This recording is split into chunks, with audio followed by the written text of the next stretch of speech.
morning, and my wife left me no gas. And I have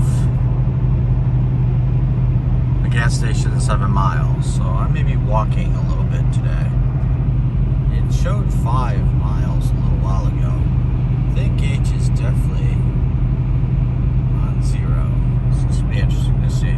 In my Chrysler, I can go another 50 miles with the van. Well, I got to the gas station. It is definitely on 0. Come on, come on. You're over here.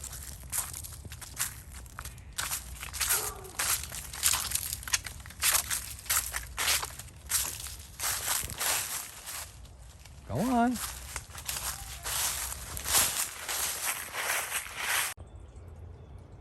Well, today is Veterans Day. It's the first time I've gotten it off like in 20 years. So it's not supposed to rain for a while. I blew all the leaves off there. I'm gonna let that dry. Then we're gonna rip that off and cut that down finally.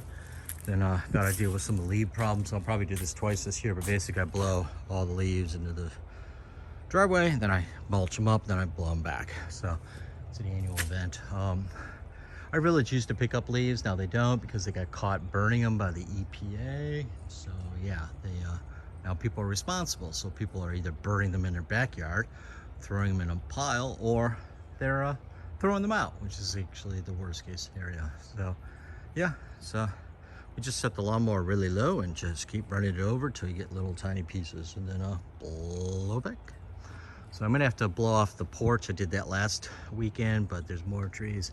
That tree pretty much dropped over the last week.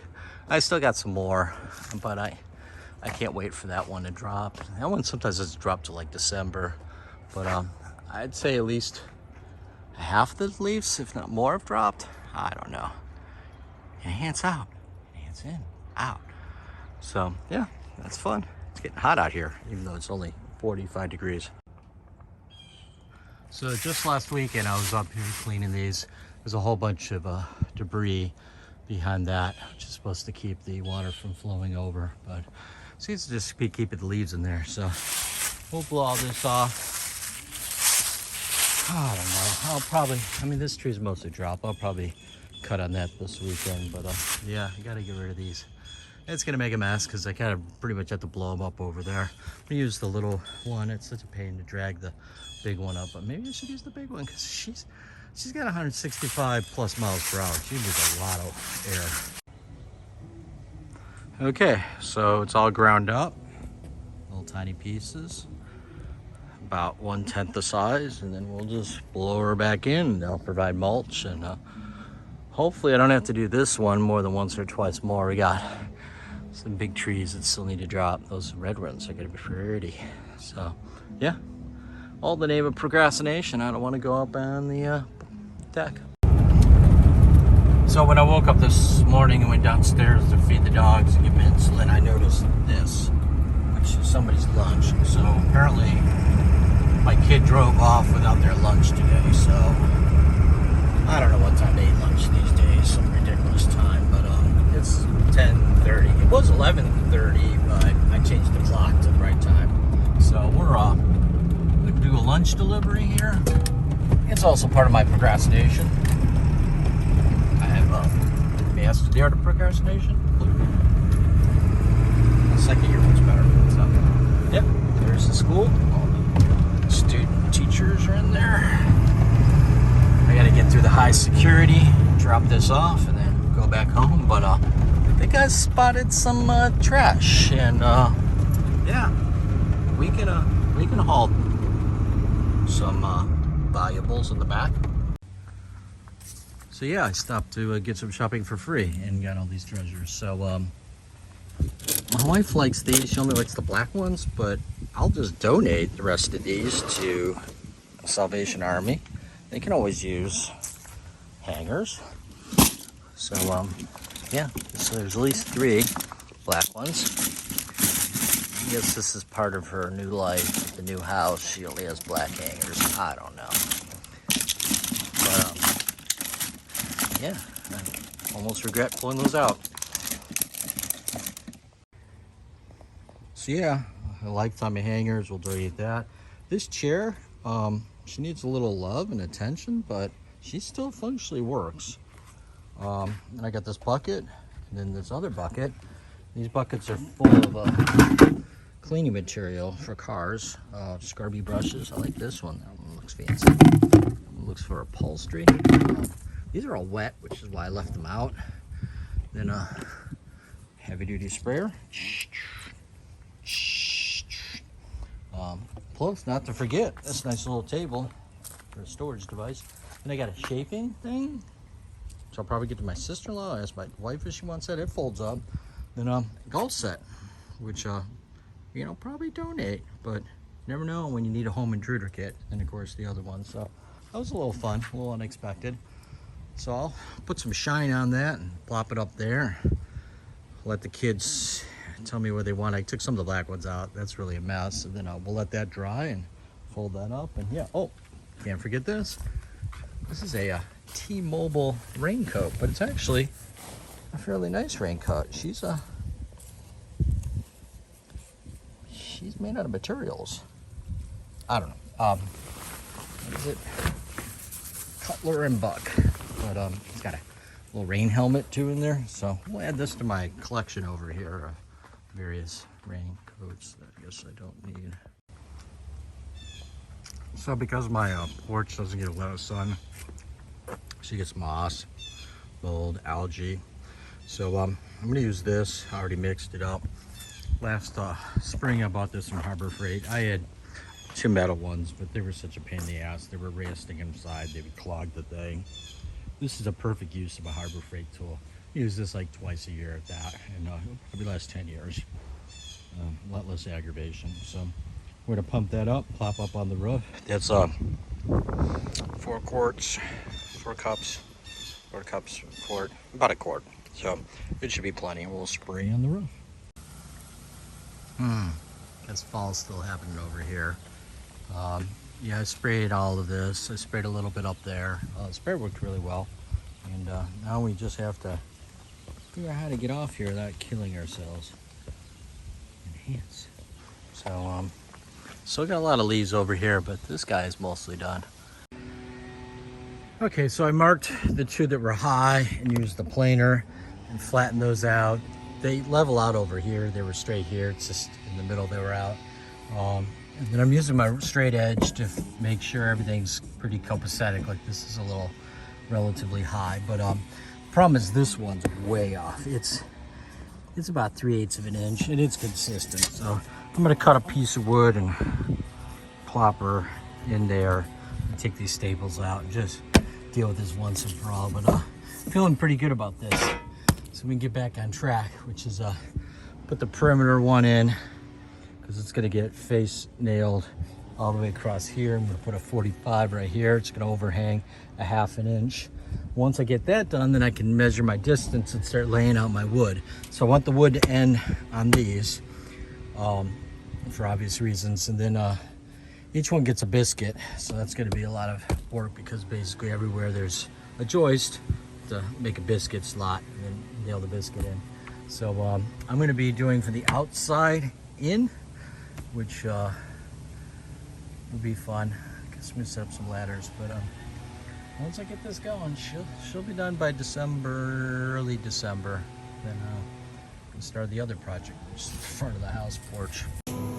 So with this piece I'm putting on the joist, I needed to trim a little bit off, just, and God, I love my table saw. I mean, to do that kind of thin piece and accuracy is amazing. Even though I'm jamming it down there and putting my fingers at risk. He's a good boy.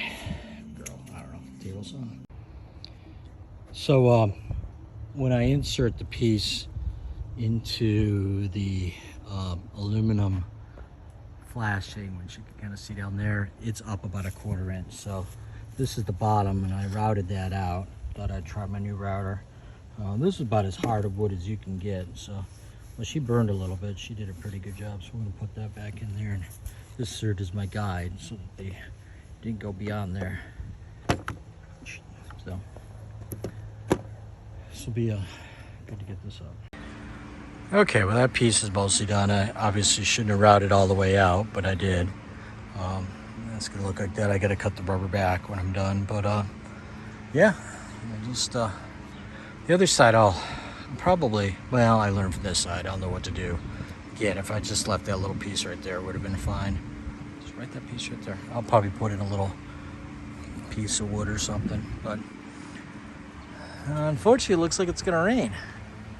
So yeah, that's not good. So today was frustrating. It started out with this pilot light on the fireplace was running, but it wasn't turning on. There's a switch here. So I figured it was the thermocoupler thingy doohickey that turns that on. And I tore it apart, and in the process, couldn't get that to light. I mean, I could get it to light, but it wouldn't stay lit. So basically there's a valve assembly here, and it gets like 80 microvolts from that piece into here. And if I held down this button and ran it, I could get like 150 millivolts. So that's working, but once I plugged it into here and I went to the end of the wire, I couldn't get anything. Then I put an ohm meter and this one's completely shorted out. So the valve's bad. I haven't tested the other one. So there's two pieces here. That one on the right senses the pilot, and if it is on, giving current, it leaves the pilot light on, which is this feed. And then the one on the right is a thermal pile, and that then turns on the big feed, which comes out of here and goes to that one over there, which goes to the logs right here. Now this thing. So what I thought was just going to be cleaning and maybe replacing that piece, which is fairly easy to do, it became a whole thing. So I spray painted some of the brackets. I've ordered the new valve. Should come the 18th or 17th, or I don't know when it's going to come. Maybe the 22nd. In the meantime, I cleaned on this. So yeah, that was really frustrating. 2 hours of my life plus some Googles. Yeah, when I shorted this, it still didn't turn back on. So, yeah, fun. Okay, today's fun is, over this summer, this iPhone XS, the digitizer stopped working. So I tried to replace it and I couldn't because the camera interface is completely different. And I took it to Apple and paid them money, but unfortunately a week later my wife dropped it. It looked better before I started going at it, but yeah, it was cracked. So she used it for 3 months. She now has my old phone.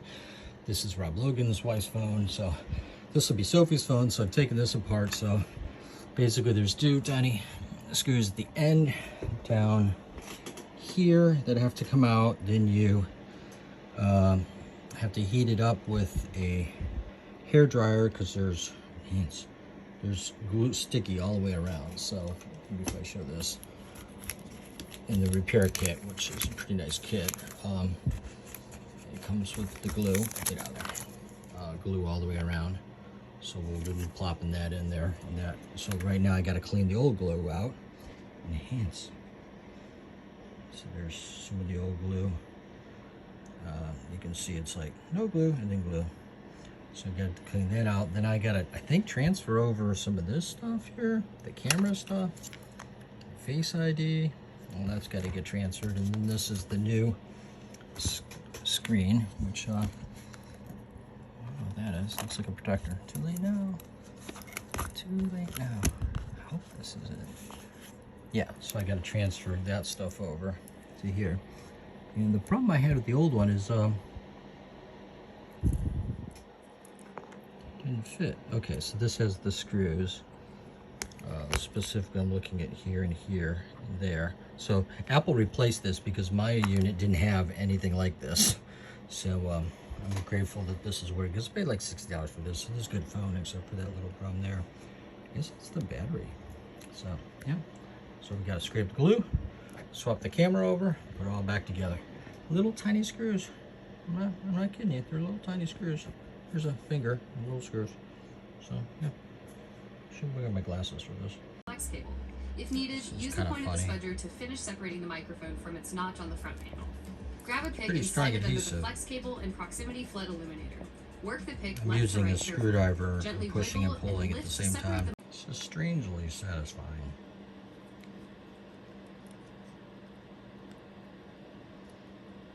Stuff is super strong.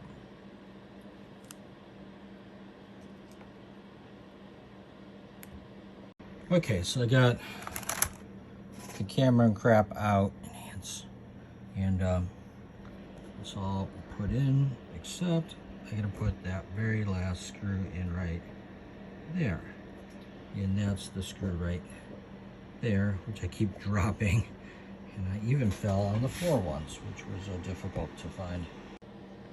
Okay, got it in there. Turns out my problem was that that screw, it's not the one I was trying to put in. I grabbed the wrong screw at one point, so it just wasn't going to fit because the diameter of the head was bigger than that little area. I could get the screw in there. Okay, so now I'm trying to put the new glue on. So there's a piece of plastic that is on one side, and I guess we just run the perimeter with the spludger pushing it down and then slowly peel this back. This should be fun. Okay, that seems to be working as, whoops, there wasn't any in there, so I guess I gotta push down over here. This one edge didn't fit in the same way. Okay, we got the 3 cables. We attach this one, this one. This one's a little tricky because the ribbon comes down and then around, going between the battery, but everything's in. So now we just need to put all that back together. So I can move some screws around. Shit. So while I was working on the iPhone, it started doing this. So I was able to cut the grass and got that done. But this means that those need to be replaced with those. So we waited to in the middle of the last snowstorm to do that. That didn't work out for us. So we got the scratch, it got stuck twice. So yeah, we're gonna pop those bad babies on now. Okay, that actually worked well. So we went from this, a cracked screen, to this, a working iPhone. Wanted to make sure that, so I just basically set it up so that I could get video, and it works on the front and the back, and the digitizer works, and I can do stuff. It needs an update. So we're gonna go ahead and update this, and then be ready for Sophie to use. It's really hard to do this via way of doing it. Anyhow, one very small screw left over on one of the brackets inside. I just could not get the screw in. I have a feeling it was too short for that I somehow got the screws confused. The video I was using wasn't very clear, and now I don't know where the screw is, so must not have needed it. Again, it's inside. I can't imagine that connector falling off, but if it does, we know how to deal with it. Super glue the fucker. So we're having a pillow fight. Stop! I am not wanting part of any of your videos. Stop. She said there's too many pillows.